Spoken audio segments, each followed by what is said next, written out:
among the million things that you might need to do, and the variables are going to be different, depending on the relationship. But if you really want to fix it, you could fix it. Like, usually there's something that you can do, barring like really extreme circumstances. But like in most relationships that are just sort of hitting a bad spot, or maybe they've been in a bad spot for a while, there is a coming back from it, but it has to be genuine and it has to be consistent. Transformational change, a total 180. Hey, my friend, welcome back to another A Total 180 interview. I'm so honored to have you. If you're new here, my name is Adam C. Scott. I'm the founder of A Total 180, helping you start and develop your online business in 90 days or less.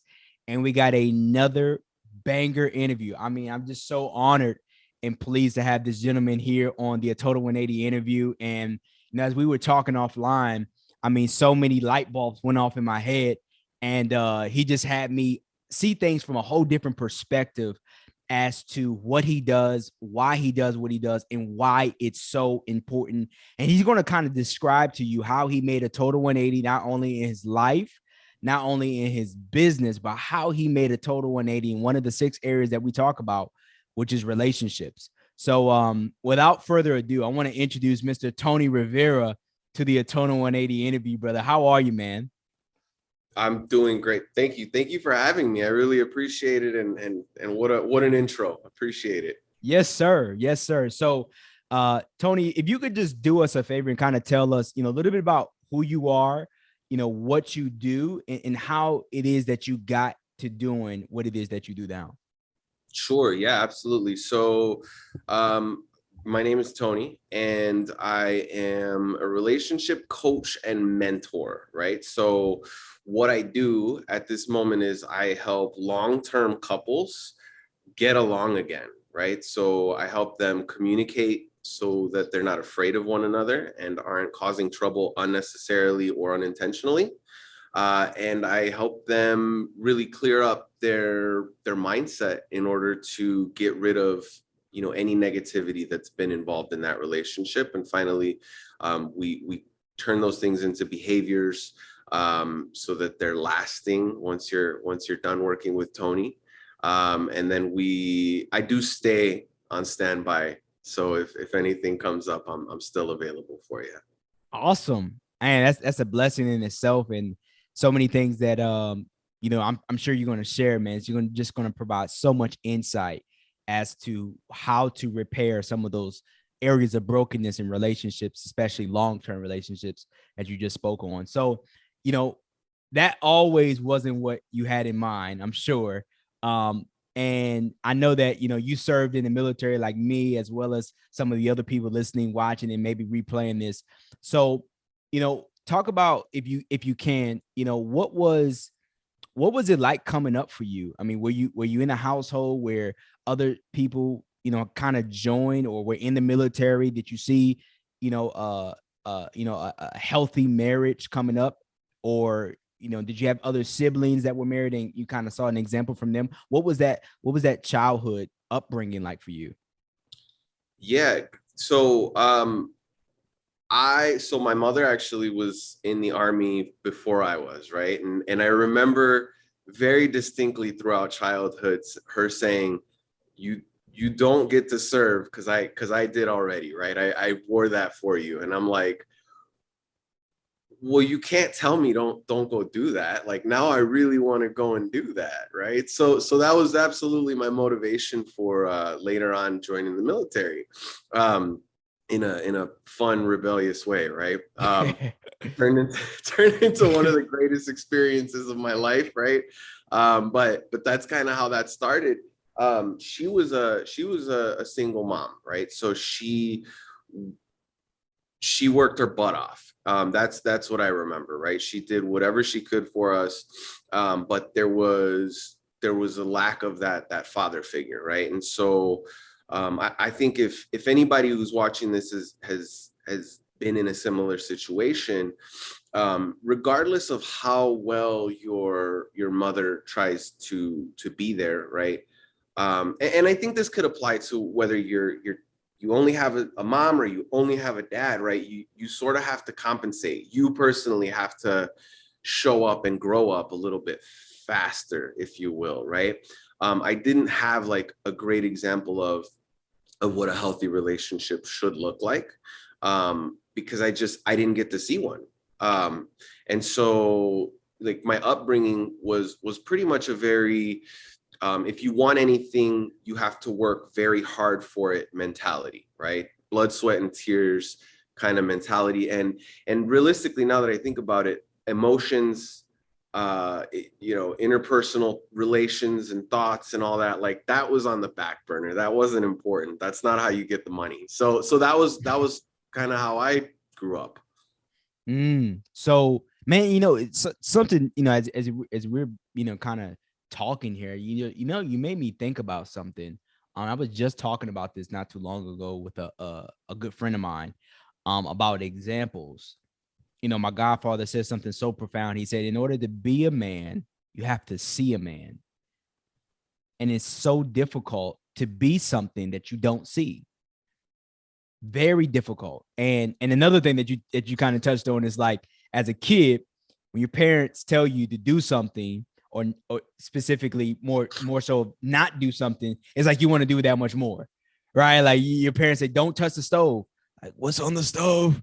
Even though it's hot, like you just like our innate nature is just like, let me touch that stove. You're like, okay, that's why we shouldn't touch that stove. So, being in the army, what was those first couple of years like? Was it something that you had imagined? Was it something that you enjoyed? And how did you kind of, transition from, doing what you were doing prior to the army to doing, what it was that you did in the army? And was it straight out of high school, or did you, decide that you wanted to go to college first and then try your way in the army after that? I did not go right away. So probably like another stubborn characteristic kind of deal where I should have probably tried to go to college right away. I was like, no, I'm gonna do everything in the world other than what I know is the right answer. And also too, I didn't join the army right away either. I was kind of just testing the waters. I was seeing what I can do. And realistically, like I don't want to say it was a waste of time. I just didn't have a plan, right? So eventually, my wife and I have now been together for 15 years. So she was around back then, and she was kind of like, I'm not saying you're like worthless, but like, what do you want to do with your life? And okay, so like that changed it. Somebody who I really cared about was sort of posing this new set of thoughts for me. So I said, all right, well, I don't know. I don't want to go to school. I'm not sure. Um, Fast forward, I joined the army, right? Like I was like, okay, I'm gonna go see a recruiter. I'm gonna be a tough guy, right? Like I'm gonna go fight some war, whatever you think when you're 20 something years old and you go to the military recruiter's office. And so I remember the Marines were like, no. Not a chance.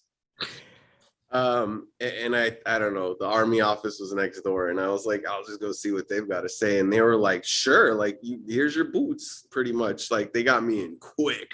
Um, Wow. and because I didn't have a plan, like they didn't give me a ton of options for jobs, and I was like, whatever, like I don't have a job right now, so let's see where this goes. um I learned fast, really quickly, that having a plan should kind of be in your priorities, right? Because once I got there, I was like, wow, we run a lot. And Oh we man. run to eat. Okay, we run when we're done eating too. All right, cool. That wasn't in the brochure. uh, uh, and so it's funny, right? But it motivated me. Um, it gave me a set of priorities real quick. I learned what I didn't like, and don't get me wrong, I didn't dislike being in the military. I just learned that like you could tough it out, right? Like you could live that lifestyle, and for some people it's perfect. I just learned that maybe I wanted to spend some time in a classroom with an air conditioner, right? So I wanted to try out school. Um, I was living in Missouri, right? And I didn't know that you could be an active duty soldier and start school, right? But you know, people come and talk to you all the time, and they're like, "Hey, we've got these opportunities for classes abroad or whatever," right? And I was lucky enough that I linked up with somebody like in an ROTC program that was able to say, "Hey, we can actually, if you qualify and can get into this program, just modify your contract so that you switch over to like being able to finish school in the reserves," right? So great, came with a new contract, but I took advantage of it. Um, and I would say like these were just like a series of lessons I didn't expect to learn, but that's how I ended up getting into my educational path, right? So fast forward from there, I did like school. That was cool, and I still got to, albeit during the weekends once a month or 4 days a month or whatever, still got to serve my country, and so that was fulfilling because it was still something that I was passionate about. I think I just wanted to approach it kind of from a different perspective, right? Fast forward again, like once my contract with the military was up, I didn't stick around, and um, there was some reasons. There's still no like bad blood or anything. I just decided to try my own things out, and I was about good and tired of running. Um, No more 4 a.m. PT, man. I make it I make a joke sometimes. I say I left the army for three reasons, and two of them were running. It's not true. Um, but anyway, so like my educational path, I didn't know what I wanted to do there either, right? Like it was like a breath of fresh air to do something a little different. I was enjoying it. But walking into it without a plan sort of put me in a place where I still didn't really know. So I was kind of just touching stuff. Eventually, I decided that I wanted to go into mental health. And so I was studying to be a psychologist. And when the rubber met the road, I didn't feel like I was going to make enough money out of school doing that. So I got into business, which is also like if you're tracking so far, totally still different from what I'm doing now. But I got into business. I worked for a Fortune 500 company, but like number 500. So like the smallest of the big companies you could work for. And in that role, it was pretty cool because right out of college, I got a pretty nice like management position. My job was to visit customers on a daily basis. And I didn't know if I was going to like that, but I ended up loving it. And, you know, now that I think about it, I would say, sorry to jump the gun if this is going to be one of your questions, but like one of my favorite parts of, no, my absolute favorite part of being in the military was the people to my left and my right. Like the people with me were absolutely what I showed up to work for every day, right? And so getting put in this new role, even while these customers weren't necessarily like my battle buddies, I had a relationship with them and I had a responsibility to them. And it was a really nice opportunity to kind of like find out what I was good at. And working with people turned out to be what I was good at. So fast forward a little bit, I worked at Amazon after that. And that was great. And I, you know, moved up pretty quick. I'm now working for the biggest company in the world. And I'm like, this is great. I reached the Mecca, right? But not really, because there's so much to consider when you consider all the variables that go into like a person and someone's life, right? And so you can lean heavily on one pillar or another. For example, your job, right? Like that's one, your career path, your family, that's another one, your other types of relationships like friends, extended family, things like that, hobbies, whatever.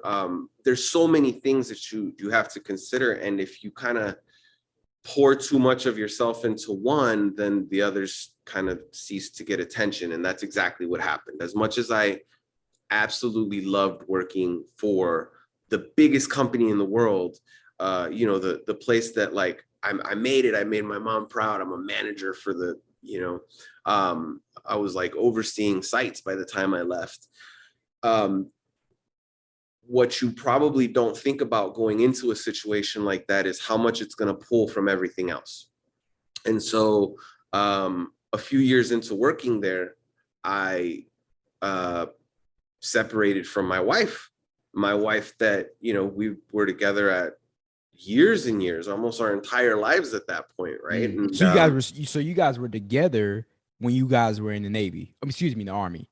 correct. Yeah. Oh wow. Yeah. Did y'all meet in the Army, or was it before then that y'all We met? met in high school. Oh wow. So you're high school sweethearts. Kinda. Okay. So how did that actually happen? Did you approach her with the hey, do you like me? Yes or no circle one, or was it more so just like a mutual friend? And how did that happen actually? Oh boy, I didn't see this question coming. um, I was a class above her, Okay. and one of the teachers, she was a transfer student. So when she got to my school, I remember, of course, like I knew there was a transfer student. So I left my class to go and meet this transfer student, right? And I snuck in this class, and the teacher's like, "Hey, get out of here." And I was like, "I'm leaving. I just," and meanwhile, I'm like, "Hey, what's up, girl?" And when I left, the teacher was like, "Hey, look, there's a lot of nice guys here, but don't talk to that one." Well, like, putting your hand on the stove situation, you can't tell somebody don't do that. So here we are 15 years later. Wow. So she was with you throughout all of your Army career, and did she join the Army as well, or was she didn't go that route as well? She did. Oh She wow. So you guys were dual meal. she didn't stay in as long. She started in as an officer, and then she got medically discharged. So she didn't Mm. stay in quite as long, but she did join just right after me. Wow. So up to this point, you had a really good, career in the Army. You said, you know what? I think I'm gonna try this school thing because nobody had ever brought it up to you and made it known to you that that was an option. You start going to school. You discovered that what you were studying wasn't gonna be enough to pay the bills, and so you pivot, right? And you decide to work for, I think you said, the 500 of one of the Fortune 500 companies, working with customers and clients directly one on one. And then from there, you get to Amazon and you become a manager there. But as you are, excelling in your career at Amazon, it brings up some challenges in your marriage, right? So if you don't mind me asking and kind of telling people that maybe going through the same thing, maybe they have a career and they're trying to juggle a career in a relationship or a career in a marriage. What happened that made that marriage start to kind of take a nosedive? Was it, too much time away from your wife? Was it just, very demanding at work and it was, causing you to be exhausted and fatigued? What was that thing that just kind of took your marriage down south, if for lack of a better term? Yeah. It was truly the amount of imbalance that I had between my work and my home life. I think that at some point, and it wasn't intentional, but at some point I lost sight of everything that wasn't my career, right? And that's really like it's tough to admit because I have like two beautiful daughters and my wife, and like I had on paper what you would say like a pretty good life, right? But behind the scenes, I was focusing so much of my energy on just that one thing that things around me were starting to fall apart. And I didn't catch them until it was essentially too late, right? So putting myself, and just to paint a picture for you, I was working 5 or 6 days, and I was there from anywhere from like 6 a.m. to like 7 or 8 p.m. Right. And so I'd leave the house, my kids were asleep. I'd get home, my kids were asleep. Um, Mm, yeah, and wow. so that took a toll. That took a toll on my relationship quite a bit, and we fell apart. Um, and it wasn't until, like, it unfortunately sometimes it takes something really heavy to happen to wake you up, right? And so the universe in this case was like, hey, make a call, bro. Like, you want this career that bad? Do you want to maybe chill a little bit and focus on your family? And I never wanted to be in that position again. So I fought pretty hard to get that right sided, So Mm, that looked like a lot of personal development, a lot of personal research, any kind of counselor I could find, which this is absolutely not a disparaging comment towards counselors, but it just didn't seem to really like meet the need that I had. Until until I found coaching, until I found somebody who could like be by my side, virtually though it may be, and kind of say, hey, like, this is the only thing I focus on. I'm going to get you on track. Right. And I saved my marriage, and I was like, all right, let's not mess this up twice. it's so, man, there's so many important nuggets that you said there, man. And I'm gonna touch on a couple of them. One of them reminds me of a scripture in the Bible. It says, "A double-minded man is unstable in all his ways." It's kind of hard to juggle so many things at the same time, especially when one is more demanding than the other. It's like a teeter totter. It's either gonna go. It's like a seesaw. One's gonna go up and one's gonna go down. And sometimes the most important thing to have in our life that sometimes we lack, whether it's service members, whether we're in the military, out of the military, maybe we've, the military is in our rearview mirror. It's balance. It's so difficult to have balance at times when you're doing something that you genuinely love. Like you said, you can lose sight of everything going on around you, everyone around you.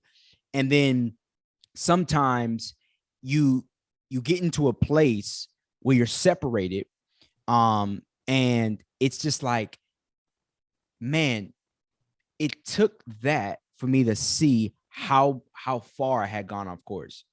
It happens all the time. I think there's another scripture by David said it was needful that I was afflicted. So like, even though those things happened, like looking back, I'm sure we're going to touch on this a little bit. Like that was needful for you to kind of be like, I need to make a pivot, because if I'm going to keep going down this road is going to lead to a dead end, not just for my career, but for my marriage and, to be a father to my children. So as you and your wife were apart and you started seeking out coaches and therapy and counseling, what was the single biggest, greatest piece of advice that you were told that like kind of made the light bulb go off in your head and was like, wow, I never even thought of that? Um, Interestingly enough, and this isn't like a smoke blowing attempt at like promoting coaching, right? But interestingly enough, it wasn't something that like a coach told me. It was sort of more like something that I was led to find out for myself. Um, your partner is your best friend. They should be, at least, right? And um, there was a day where I was asked, like, what like, forget about all the who does laundry and who does the dishes type of stuff. Like, what do you mean to each other? Like, who are you to one another, right? And I was like, well, okay, we've been together for a really long time. I guess we're best friends, or at least we should be. And there was a day where I said, hey, I've got your back more than anyone in the whole world can ever have your back, okay? And she said, hey, you know what? Thanks for saying that. I've got your back more than anyone in the world could have yours too then. And I was like, cool, then we should never have to go through it again. And we didn't. A spat here and there because we're human, right? But it was a very simple agreement that we made. But saying it out loud, almost like it was strange. It was like instilled a value in us that said like, wow, why haven't we been looking at it from this perspective the whole time? Mm. But that was it. Like that I think changed the course for everything that happened next. Man, we're about to get into the meat and potatoes, man. This is about to get good. I can already tell you. So that is so important that that you kind of, pinpointed that, because every relationship that progresses and grows and cultivates into a marriage, a long lasting one, it starts off as a really good friendship, right? So if you could touch on a couple of things, what would you say in your experience as relationship coach? What do you think is the foundation of every single successful relationship, marriage, or long-term partnership that a lot of relationships or marriages or partnerships lack, that they need to have? Like, what would you say is the most foundational thing that every relationship, marriage, and partnership should have, that you see a lot of relationships and partnerships lack? Um, if I had to say, it's sort of, so I'm going to have to kind of turn this one around a little bit, because it's sort of like there's a thing that I know interferes the most. And when you remove this thing, problems just start to go away. And it's your ego. We've all got one, right? And here's the thing, the ego isn't like an evil entity. And I think that it kind of gets a bad rap, because usually when we're talking about it, it's not in the best of light, but your ego is literally there to protect you. It's your sense of identity. It's who you are. Unfortunately, when the ego is threatened, even if it's threatened by somebody really, really important to us, we start to fall apart. And I actually just created a post about this yesterday. Our survival instincts, our survival instincts kick in. So let's go back 2 million years, right? I'm taking you way back. Our survival would say to us, you've got to fight this like saber-toothed tiger or something. And all of our senses would be heightened, and we would be laser focused on fighting that saber-toothed tiger, because we're going to get eaten if we don't, right?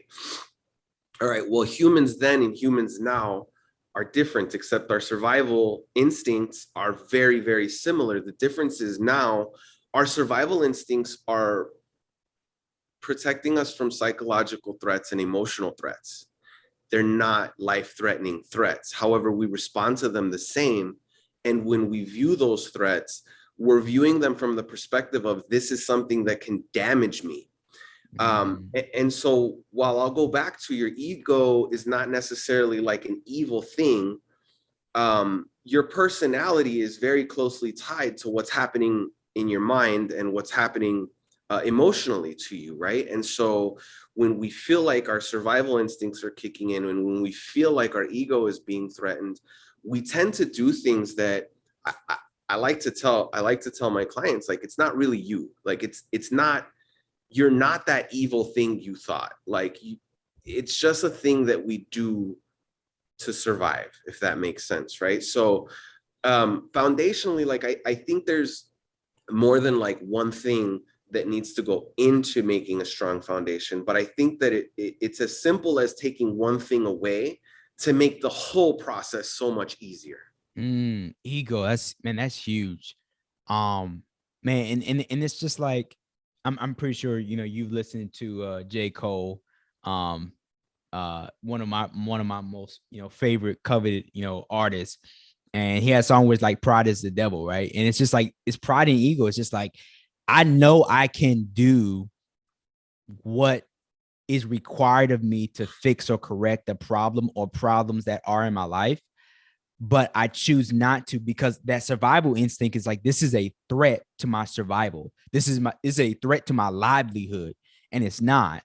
But like you said before, if our mind and our brain, correlate that as a life threatening, matter, it will perceive that, and the actions to follow will prove that.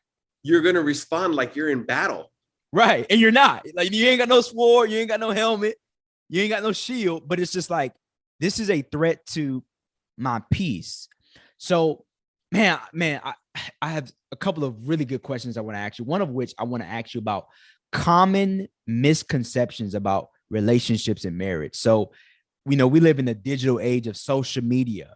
You see posts where it's like, you know, you're fine without them, and I'll cut you off if you're a threat to my peace, and all these things on social media about, relationships, and you don't need this person, you don't need that, and this person is like, things happen for you. So I'm just curious to see and hear, what would you say, Tony, is a common misconception about relationships and marriages that from your time with working with clients, you're like, well, that's not true? What would you say is a common misconception there? I have one that should make everybody feel better. Most people don't cheat. I feel so. The reason I hear it frequently where people have a fear of being cheated on, right? And it's such a small percentage of people that do that, right? But let's think about that for a second. There's these fears that we kind of like we have, and we create scenarios around something that could happen, but it hasn't happened, but it could happen.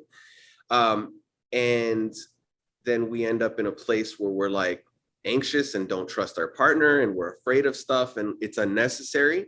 So I like to remind people that I guess you could get cheated on, right? But like, that's such a small fraction of people actually do that.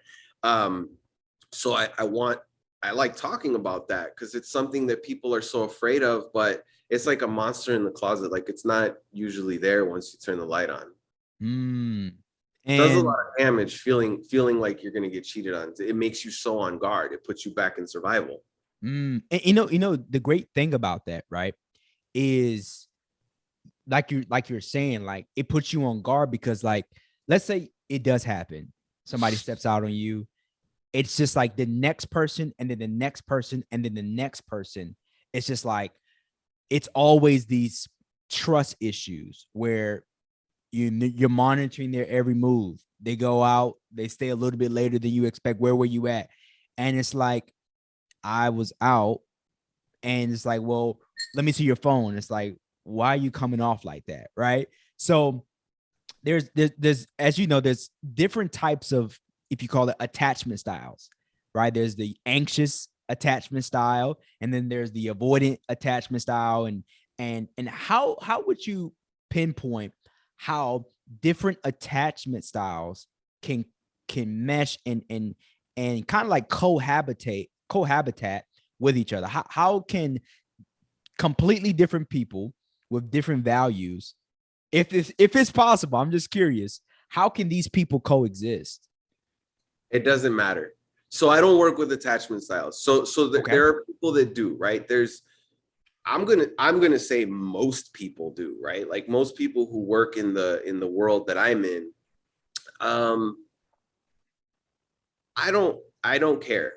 Here's the thing, like, it hasn't mattered. Like, you can label things all you want, right? But I try to make my practice as simple as possible, right? Like, I wouldn't work with a sixth grader if I had to, but if I had to explain it to a sixth grader, they'd get what I do, right? And that's kind of where I want to keep things, because when we start diving into like labeling, and this is this attachment, and this is this, that to me is not it.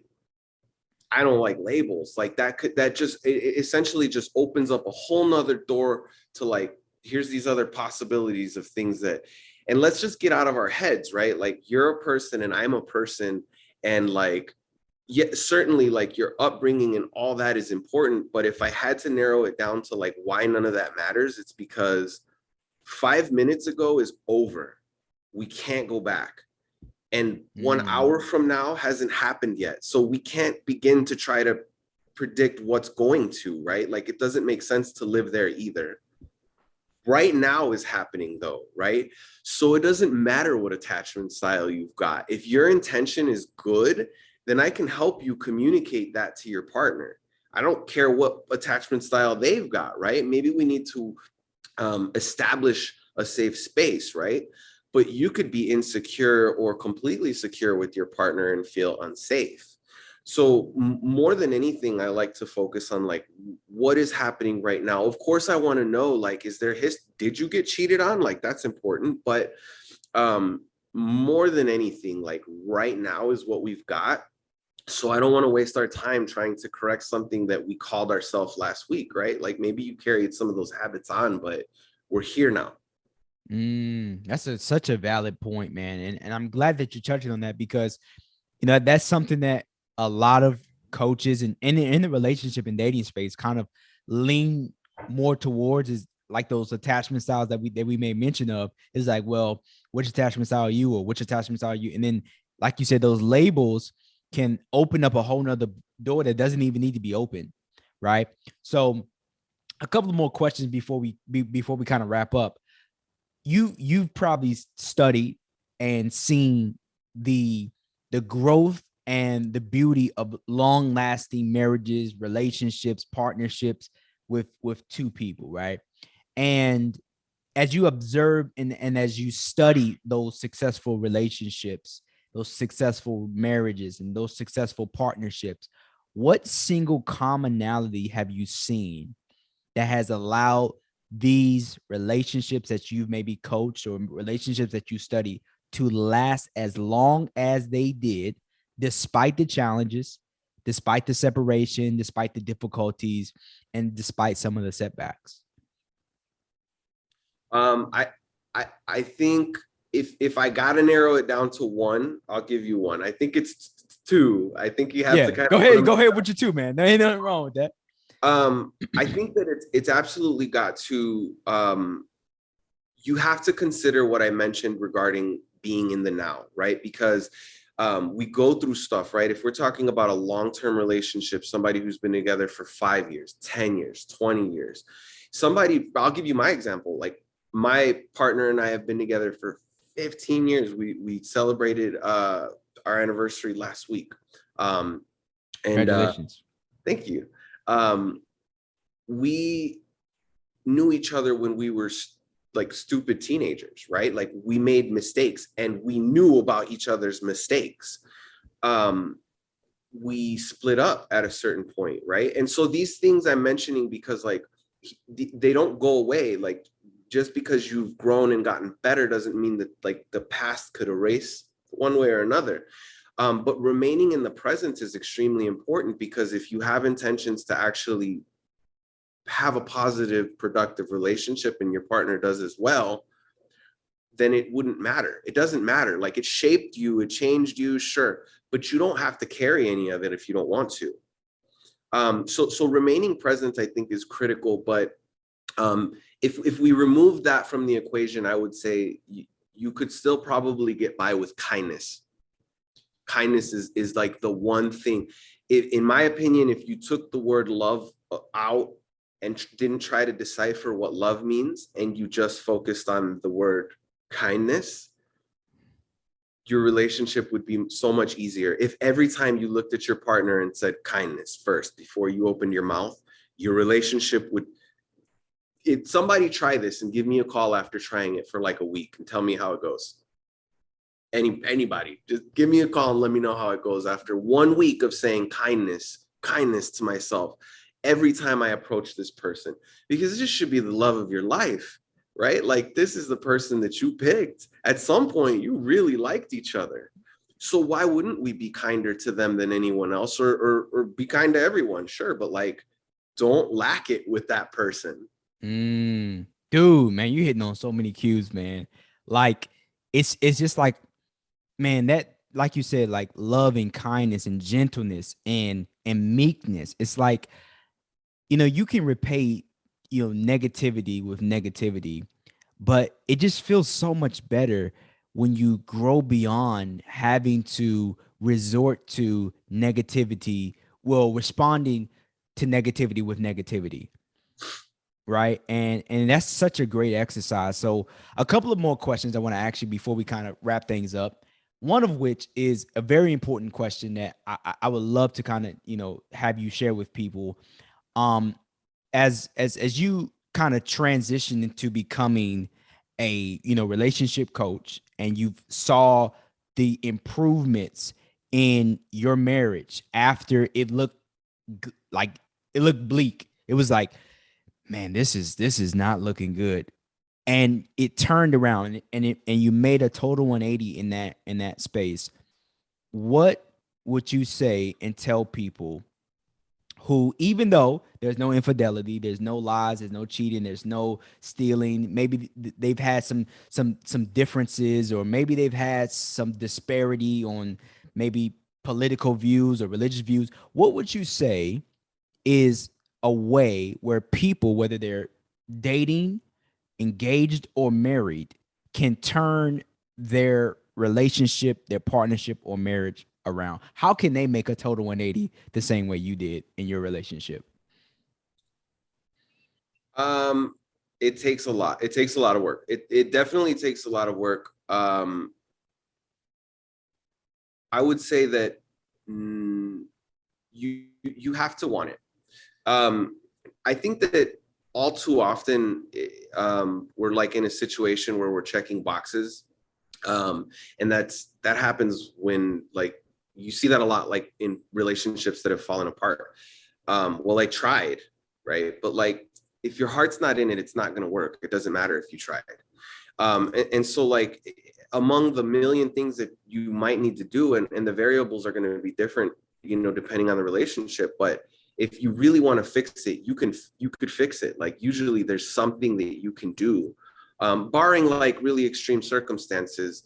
But like in most relationships that are just sort of hitting a bad spot, or maybe they've been in a bad spot for a while, there is a coming back from it, but it has to be genuine and it has to be consistent. Um, and we're still human, right? So slipping and making a mistake, that's not what I'm referring to. Like, that's okay. um but it's getting off the path altogether that can kind of tear things apart, right? And so I'll give you an example. Like, maybe a couple is trying to work on some stuff, and they go to counseling for a whole month, right? And then the month's over and no one's in their ear telling them do this, do that anymore. And they regress. And they're like, well, we tried, right? That happens a lot. And then they, go their separate ways. And like, unfortunately, it would have worked if you would have stayed the course. Mm, It man. didn't. I'll put it this way. Like, if you've been with your partner for 5 years, you didn't have a bad relationship for 5 years. It took a lot to get to where you're at, right? So you can't just say, I want to be better now. Are we better? No. Well, I quit, right? Like, that doesn't work that way. Mm. And that's so important, man, because it's like it's like there's seasons, right, where it just people have Dr. Miles Monroe, he talked about this not too long ago, in a message he did. He's like, there are times of crisis where things happen, and you are not who you are in specific seasons of your life, right? Crisis is like maybe change of a career, right? Maybe a death in the family, maybe a birth of a child. There's so many different types of crisis, and then what happens to you in that crisis kind of can conflict with your relationship and your marriage and your partnership, but that's not who you are, right?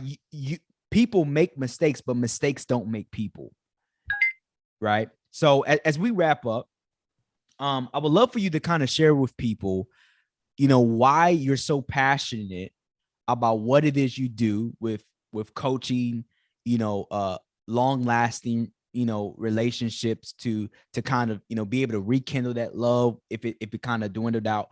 Why are you so passionate about what it is you do?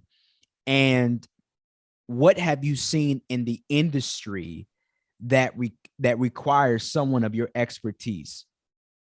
Okay. Well, I will have to make this quick because I have a client in 4 minutes. Yeah. But yeah, so for me, it was because of my personal experience. I didn't see it coming. Like, our relationship wasn't perfect, but and by the way, I was the one who said like this isn't working. So it wasn't that much of a surprise. I just didn't know I was gonna feel that way until like I did. And so it took for it to all fall apart, and really for me to not I didn't get a lot of great feedback in regard to like fixing it. I think that the theme too often is like, well, oh well, like on to the next.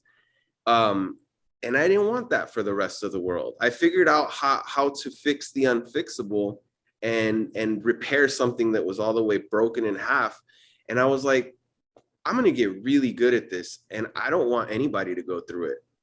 Um, and what I see in the industry very often is, this is like something somebody literally told me.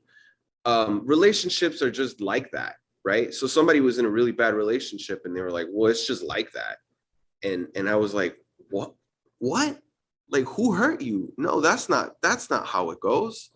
Um, and so I feel like when I don't want to wake up and get to work, like I have to. Somebody needs to hear what I've got to say today. Yeah, man, that's awesome, man. And I'm honored to be able to share this story with your story, especially in some of the insight that you gave. It's just so profound. So before we wrap up, how can people find you? And if they would like to get your, get coached by you, get mentored by you, what is it that you can do for them to kind of help them, navigate through the challenges and difficulties in their relationship or in their marriage? Well, so you can find me on social media at type in Tony, one word, either on Facebook or Instagram. I recommend my Instagram, a lot more active there, but either way works. And then if you want to reach out to me directly, you can either shoot me a message, or if you prefer email, that's okay too. Info at nourishgrowinspire.com. So that's my company. Info at nourishgrowinspire.com. Just one solid word. And I can't really answer what I can do because this is really personal, right? So you've got to tell me what's going on. And I'm not going to lie to you. If it's something that I don't think I have experience with or can't fix, I won't try, right? I'll tell you that up front. 9 times out of 10, I'm going to be able to help you. But I don't want to say like, well, I've got this menu of things, right? Because relationships are so they're so dynamic, that depending on the circumstances, I just want to hear from you what you've got going on. Most likely, I've dealt with it, and I do believe I can fix most things. But yeah, I try to stay away from like, well, I work on this and I work on this and I work on this specifically. My role is to make couples get along again, not be afraid of each other, communicate effectively, right, and stop fighting. Mm. And if you were to close out this interview with profound piece of wisdom that tremendously helped you, that will help somebody else, how would you close out this interview with some profound wisdom that you can pass along to somebody that may be where you were at one point in time? I've got a solid mic drop for you. You ready? The average life expectancy is 78 years old, right? So that means, I'm not going to tell you how old I am, but I'm like almost halfway there. That means that I have already spent half of my time on this earth.